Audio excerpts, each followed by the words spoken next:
Hello, welcome back. This is Richard Chamberlain. I'm going to do another tutorial. Somebody's asked me some questions and we're going to try and answer those for you. Today I'm with my stunt double Hector.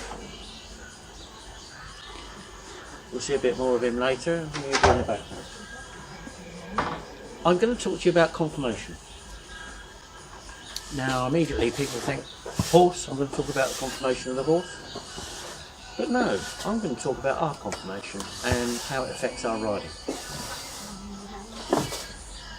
People have been trying to ask me how you use your hands when you ride and your body and your shoulders, and people make riding very, very complicated nowadays because we seem to have all these bits and everything that goes on, and everybody tries to link all the aspects of our bodies together to try and make the horse do something that we want. It just so happens we've got conformation the same as horses have. Our conformation, if we have posture, the same as we want posture of the horses, acts in a certain way when we sit on the saddle. So when we're sitting on the saddle and we've got our shoulders up, back and our arms relaxed, just so the small of the back hollows slightly, yeah? And then we bring our hands just in front of us.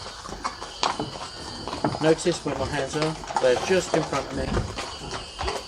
And if we've got horses going past, which is very nice on a sunny day, my thumbs are just almost pointing towards each other. My hands aren't stuck out like this, my elbows aren't forward, my hands and elbows down by my side, and they're just in front of me. If I do this and point my thumbs at what would be the bit if I was riding, what tends to happen is the tension forms in this part of the wrist. So as you push your wrists out, you can feel the tension in the wrist. If you let your wrists just relax in, you have no tension in the wrist. The other thing being, lift it up. And the other thing being that if your hands are just in and you hold the reins between your thumb and forefingers only, you've got relaxed hands. So you've got relaxed wrists, relaxed hands, we've got our posture, and we've got the horse underneath us. Now, this comes to an interesting point. Turning left and right. So many people get that, find it difficult to get a horse to turn left and right, and how we ask. Now, I'm going to turn as though I'm turning my horse to the left. My hands are here. Notice my fingers at this point are almost touching the zip, and I'm doing that deliberately. And I'm going to act as though I'm turning to the left with the horse. So bending from the midriff, I'm going to turn my shoulders left. That is turning the horse left. So if you're sat on the saddle, you turn your shoulders to the left. Notice my hands still touching the zip. Very important. So if I was riding with the reins and I turn my shoulders, my hands have gone with my shoulders. I haven't done this, I haven't separated them or done anything. All I've done is turn my shoulders. If I wanted to go right, obviously it'd be the other way and we turn round. Importantly, we twist from here, not from the knees. Now, we don't have to worry too much about what happens below here when we're on the horse as towards position of leg.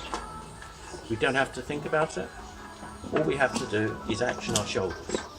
Because of our conformation, as I turn my shoulders like this, it just so happens that this part of my leg, the muscle has tensed. So that would be the upper part of your inside leg muscle tensing on the horse, giving the horse an inside leg. Not this part of your leg, this part of your leg. At the same time as I turn, if I keep turning, you'll notice, hopefully if the camera's on it, my outside leg has gone back. I haven't had to think about putting my outside leg back. I haven't had to think about putting my leg on the girth. or active. All I've done is turn my shoulders and my legs do the work automatically because of our conformation. Now, if we understand this, and I'll try and explain that on the horse later on, if we take our hands and we go this way and the horse doesn't respond, then we can encourage the horse to turn in that direction. So with our hands from here, we turn, the horse hasn't turned to the left. All we need to do is just lift and open our hand, just like that, not pulling back on it, not taking on it, and all I'm doing is turning my hand slightly up as though I'm looking to see if my fingernails are dirty. So it's just a case of what you're doing is you're saying, excuse me, I want to turn in this direction. You're explaining to the horse, we're going in this direction. Now, as the horse bends, this hand should immediately revert to here. We don't leave it waving around out here. So we ask the horse to bend, it hasn't bent, we go, excuse me, would you mind bending? The horse bends, we return the hand to here, and then we ride the circle.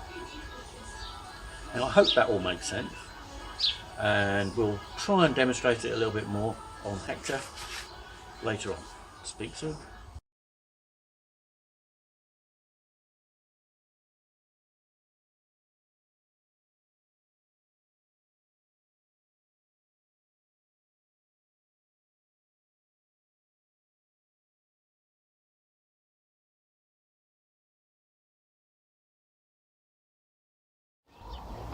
Hello, we're back again. We're in the school, and it's a bit later on in the day.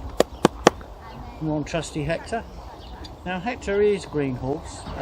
We've been training for a little while, but he's not an automaton in the fact that he's not a perfectly trained horse, which is ideal because I need to show you what I mean about the riding. And as I explained earlier today, hands are going to be here. As it happens, I've got two whips, but that's just for my preference.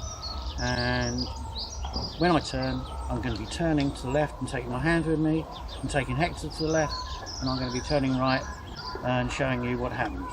And then if he doesn't turn, then I'm going to be opening the rein up as I described earlier. Now I'm sat in the saddle. When I actually turn my shoulders, I can feel my seat bones actually manoeuvring underneath me and onto the saddle, so they're influencing the horse through my seat bones. I'm not having to think about what I'm doing in my seat bones. It happens. This is all part of the conformation which we talked about earlier. So let's walk Hector on. Let's go very much. And I'm going to lift my hands up and want the horse up. I'm going to turn left. He resisted then slightly. I'll just open the rein up and open, and see how much more he bends and gives. Alright, this is a very small circle, but I'm doing it specifically to show you to lift the hand up and just ask for the horse to bend, and he does. So when I turn the other way, I turn my shoulders, take my hand with my shoulders, and we walk another small circle because I want to stay near the camera so you can hear what I'm saying, and just lift the rein up. See how much you can bend the horse, yeah? Small circles, I'm not doing 20-metre circles. 20-metre circles like doing a straight line. So he doesn't bend, I ask him to bend. Put my hand right the way round as much as I can. I over-exaggerate and I bring him round. Bring him round, bring him round, bring him round, bring him round, bring him round. My leg is just moving back because I'm turning my shoulders. Not because I'm putting my leg back. My shoulder's turning, so if I turn to the right, my outside leg goes back automatically. I don't have to place it there.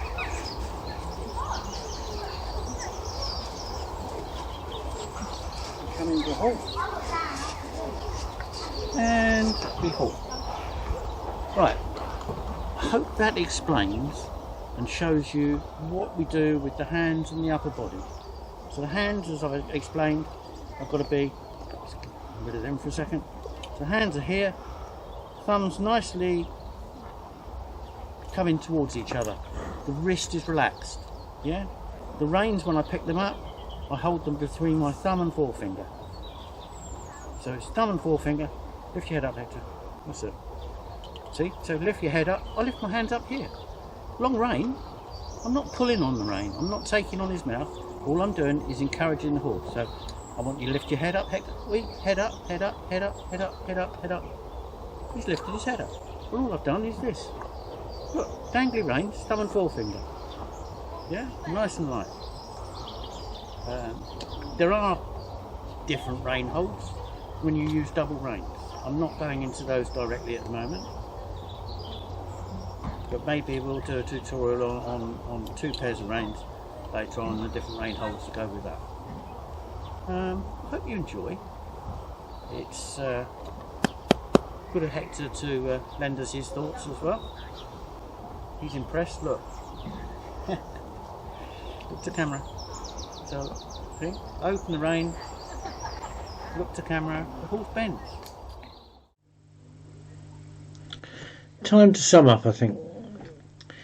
Well, we've gone through how our body and our conformation can affect our riding, and by using our upper body we influence how the rest of our body automatically operates. It's luck that we have this conformation, it's luck that we can sit on a horse and it affects them, but it does. It affects them very well. And we've also gone to looking at how the hands are held in relationship to our upper body, so that everything coordinates with how we then turn, and the rein affects accordingly. And I keep saying accordingly, and I shouldn't do, but there we go. Also, it's not a new thing. If we Google Masters of the Past or classical riding or whatever, then it doesn't take much and we find that there's an awful lot of pictures of people holding their hands, much as I am advocating and many masters will do. Not all in dressage. I don't actually understand at times why in dressage they do have this habit of wanting to point their hands forward. It's not, how can I put it, I don't think the most practical way of actually explaining things to a horse. And if the masters of the past managed to do it, then I don't see a reason why we don't do it now. If we actually take, for instance, this picture here I just put up, this is from William Muesler's Riding Logic. I think he wrote that back in the late 1920s, where he's explaining then to people that they need to hold their hands in a much better position as it affects the way they ride.